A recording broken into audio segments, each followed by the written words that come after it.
नमस्कार मंडळी, लग्नानंतर होईलच प्रेम या मालिकेच्या आजच्या भागामध्ये वसू आत्याचे सत्य सर्वांसमोर आले आहे।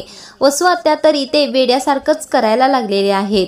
वाईट काम करताना विचार केला नाही आणि आता मात्र पस्तावा करण्याची वेळ आली आहे।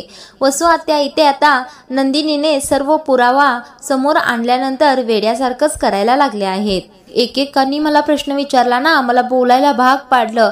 या किडनॅपिंगशी माझा काहीच संबंध नाहीये, हे सगळे खोटे बोलत आहेत असं वसू आत्या वेड्यासारखंच बोलायला लागली। रम्या देखील खूप घाबरलेली असते। आता वसू आत्या ते नंदिनीकडे जातात, विक्रमकडे जातात, सगळ्यांच्याकडे बोट करून म्हणतात हे सगळे खोटं बोलत आहेत। ती पियू देखील खोटं बोलत आहे, मी काहीही केलेलं नाही असं वेड्यासारखं करत असतानाच मिथुन काका मोबाईलवर एक व्हिडिओ चालू करून येतात।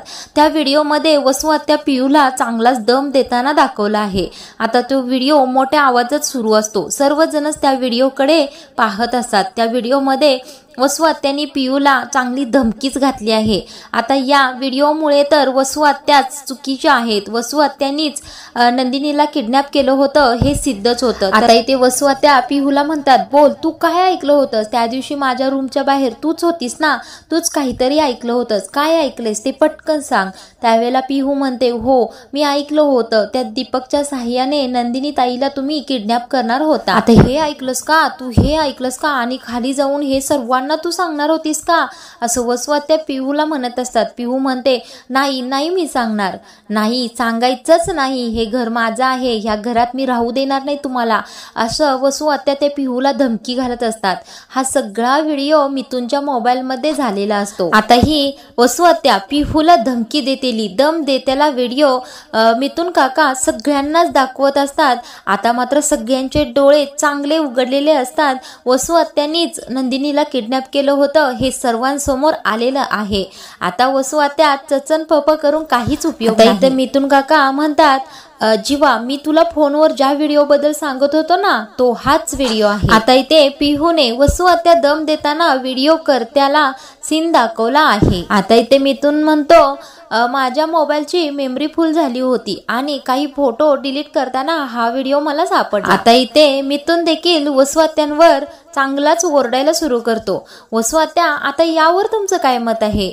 बोला बोला ना वसू आत्या, काय मत आहे तुमचं यावर?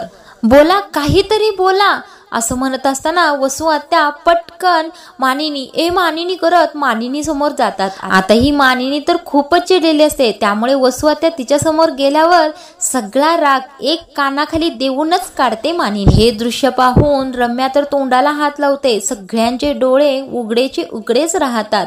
आता मानिनी म्हणते, आताही तुम्हाला काही बोलायचं आहे का? एवढं सगळं झाल्यानंतर तरी सुद्धा तुम्ही बोलताय नाही, आता तरी मान्य करा, कणभर लाज जर असेल ना तर आता तरी मान्य करा हे। आता मानिनी तर खूपच चिडलेली असते, बोला बोला वसू आत्या, का केलं तुम्ही असं?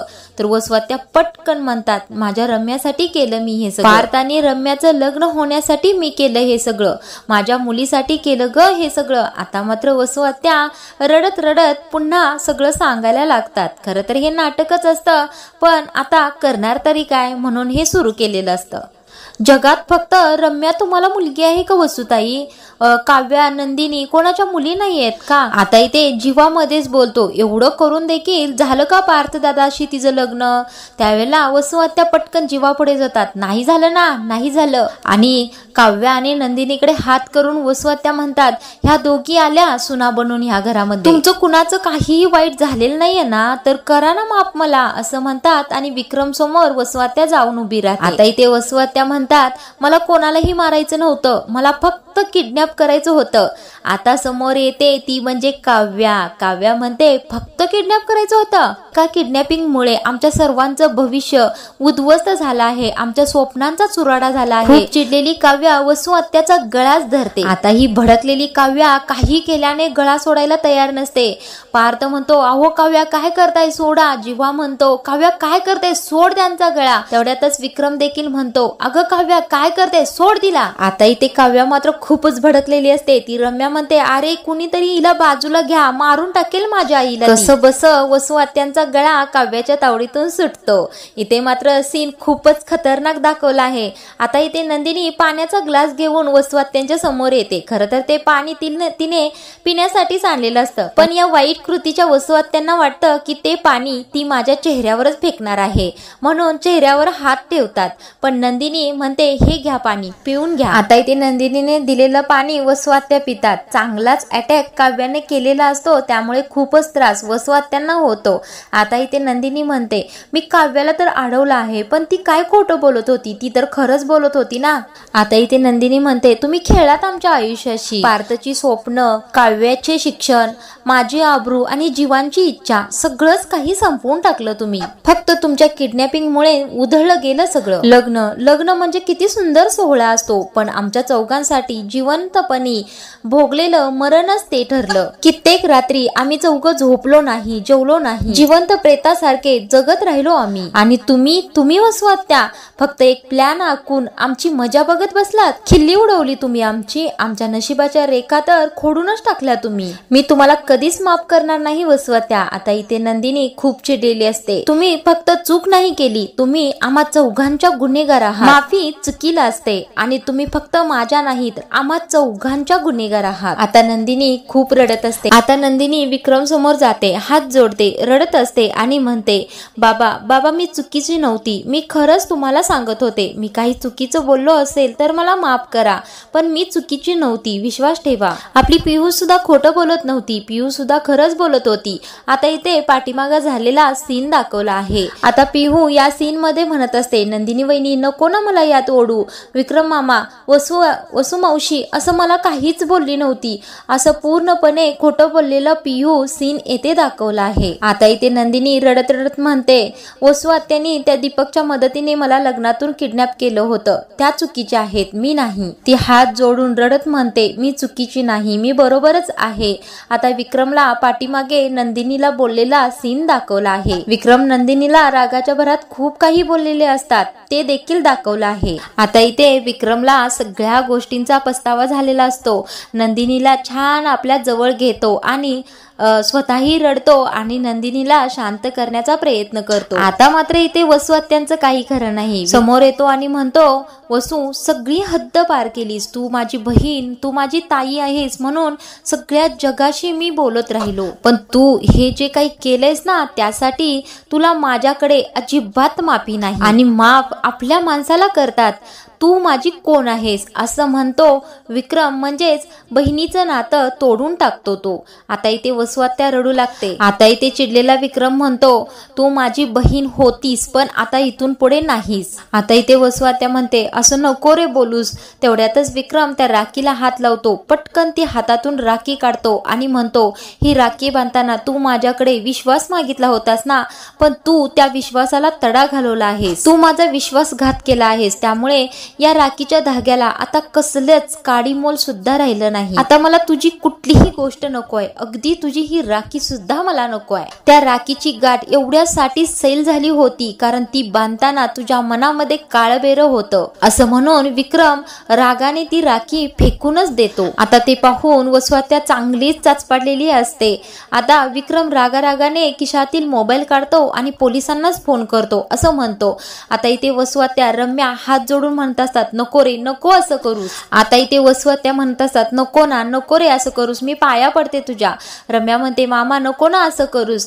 आता इथे मानिनी समोर येते आणि नाही, नको असं करू नका असं सांगते. आता इथे मानिनी म्हणते, खरं तर यांचं काय करायचं याचा अधिकार फक्त एकाच व्यक्तीला आहे आणि ती व्यक्ती म्हणजे नंदिनी आहे. मनस्ताप तर आपल्या सर्वांनाच झाला आहे, पण यांचं सगळं काळबेरं सर्वांसमोर आणण्याची हिंमत फक्त नंदिनीनेच दाखवली आहे. या गोष्टीचा पाठपुरावा केला तो देखील नंदिनीनेच आणि या गोष्टीचे साक्षीदार गोळा केले ते देखील नंदिनीनेच. आता मानिनी नंदिनीकडे जाते आणि म्हणते, नंदिनी यांचं काय करायचं आता तूच ठरव। आता नंदिनी वसुआत्यांसमोर येते, त्यावेळेला वसुआत्या पटकन हात जोडतात आणि म्हणतात, मला माफ कर नंदिनी, मी तुझी गुन्हेगार आहे, तुझ्याकडे माफी मागण्यासाठी शब्द नाहीयेत माझ्याकडे, तू खरंच चांगली मुलगी आहेस ग, माफ करशील का मला। आता नंदिनी म्हणते, एवढं सगळं घडून सुद्धा माफ करणार नाहीये मी तुम्हाला, एवढी महान नाही मला आणि बनायचं सुद्धा नाही, कारण थंड डोक्याने सूड बुद्धीने तुम्ही हा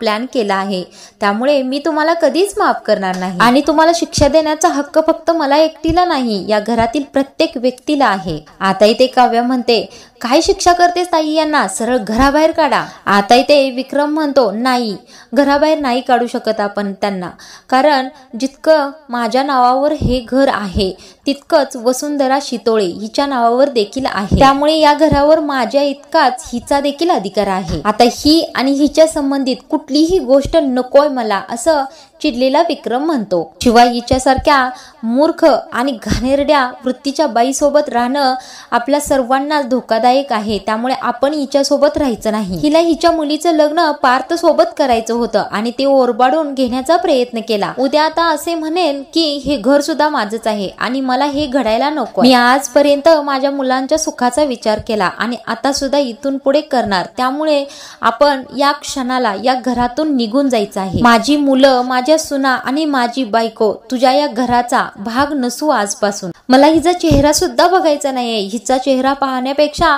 आपण हे घरच सोडू, स्वतःच्या हिमतीवर नवीन बंगला बांधू आणि त्यात राहू, तोपर्यंत आपण हॉटेलमध्ये राहू, पण हिच्या सोबत नाही राहायचं। इथे विक्रमचे डायलॉग मात्र खूपच खतरनाक दाखवले आहेत। तेवढ्यातच मानिनी तिथे येते आणि म्हणते, नाही नाही, आपण काही घर सोडायचं, कागदोपत्री जितकं हे घर त्यांच्या नावावर आहे तितकंच तुमच्या देखील आहे ना। अहो, ह्या आपल्या घराने आपलं सगळं काही बघितलं आहे, या घरामध्येच आपल्या मुलांचं बालपण झालं आहे, आपल्या सुनांचा माझा गृहप्रवेश याच घरामध्ये झाला आहे, ते उन्हाळे पावसाळे बघितलेत आपण या घरात, कित्येक गोष्टींचं साक्षीदार आहे हे घर, ज्यांनी गुन्हा केलाय ना त्यांनी सोडावं हे घर, मी आपल्या माणसांना कुठेही जाऊ देणार नाही, असं म्हणून मानिनी खूपच भावनिक झालेली असते।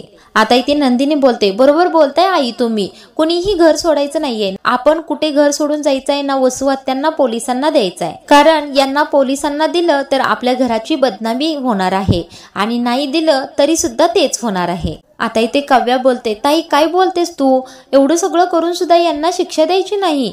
नंदिनी म्हणते, द्यायची ना, शिक्षा द्यायची यांना। आता नंदिनी म्हणते, वसुआत्यांशी या घरातील कोणीही बोलणार नाही आणि या घरातील सगळी कामं वसुआत्याच करतील। आता इथे रम्या येते पुढे आणि म्हणते, काय आता या वयात माझ्या आईला घर कामाला झुंपणार आहेस का तू। आता नंदिनी म्हणते, एकट्या का रम्या, तू सुद्धा कल्पनाताई यायच्या आत त्यांना सगळी कामं करू लागायची आहेस, कारण सत्य काय होतं रम्या तुला माहित होतं, तरी सुद्धा तू वसुआत्यांची साथ दिली, म्हणजे तू गुन्हेगाराची साथ दिलीस ना, आणि गुन्हेगाराची जो साथ देतो तो देखील गुन्हेगारच असतो, म्हणून आजपासून तुला सुद्धा तीच शिक्षा। आता इथे रम्या मात्र खूपच चक्रावलेली असते। आता इथे रम्या म्हणत असते, अगं नंदिनी, तेवढ्यातच काव्या पटकन पुढे येते आणि बोलते, ए रम्या, एवढं सगळं करून सुद्धा तुला बोलायचा अधिकार आहे असं वाटतंय का तुला। आता इथे नंदिनी म्हणते, माफ तर मी कधीच करणार नाही वसुआत्या तुम्हाला, कारण तुम्ही जे वागलाय ना तो माणुसकीचा अपमान आहे, नात्यांचा अपमान आहे, विश्वासघात केलाय तुम्ही आमचा, त्यामुळे तुमची आजपासून ही शिक्षा। यापुढे तुम्ही दोघी साध्या कपड्यात राहाल, खाली मान घालून वावराल, दिलेलं सगळं काम तुम्ही दोघींनी करायचं आहे। आता नंदिनीने ही शिक्षा चांगलीच दोघींना दिलेली आहे। आता नंदिनी म्हणते, तुम्ही दोघींनी मिळून या घरातल्या सगळ्यांसमोर मला खोटं पाडलं, अपमान केला ना माझा तुम्ही, पण तरी सुद्धा मला खरं सिद्ध करण्यासाठी कृष्णासारखी धावून आलीत ही लोक माझ्यासाठी। आता इथे जीवा म्हणतो, काय करणार, हे कलियुग आहे ना, इथे सगळ्यांनाच एकमेकांसाठी कृष्ण बनावं लागतं, पण माझ्या या माणसांनीच मला त्यातून बाहेर काढलं आहे। एकदम कडक आवाजात नंदिनी म्हणते, आता इथून पुढे कोणतंही महाभारत रचू नका वसुआत्या। आता इथे खोटारडी वसुआत्या हात जोडते नंदिनीला म्हणते, मला माफ कर ग नंदिनी। आता इथे नंदिनी म्हणते, बाबांचा मान राखतोय म्हणून, नाहीतर आता तुम्ही या घरामध्ये खाली मान घालूनच वावरायचं आहे। वसुआत्या आणि रम्या हात जोडून नंदिनी पुढे उभे असतात आणि नंदिनीकडे पाहत असतात। तेवढ्यातच नंदिनी म्हणते, खाली खाली मान करून बोलायचं। आता इथे मात्र वसुआत्या खरंच मान खाली करतात बर का, वसुआत्यांची चांगलीच नंदिनीने जिरवली आहे। आता पुढील पुढील भागामध्ये काव्याने वसुआत्यांना अशी काही धमकी दिली आहे की इथून पुढे यांनी एक जरी चूक केली तरी मी यांना सोडणार नाही। आता इथे विक्रम सोबत घरचे सगळेजण खुश असलेला सीन दाखवला आहे। तेवढ्यातच ही वाईट कृतीची वसुआत्या ती राखी हातात घेऊन म्हणते, तुझ्या घरच्यांचा आनंद हा मी खूप दिवस टिकू देणार नाही। म्हणजे वसुआत्या काही सुधारण्याचं लक्षणच नाही। तर पुढील भागामध्ये वसुआत्यांचं नवीन प्लॅनिंग काय असणार आहे तेच आपण पाहणार आहोत।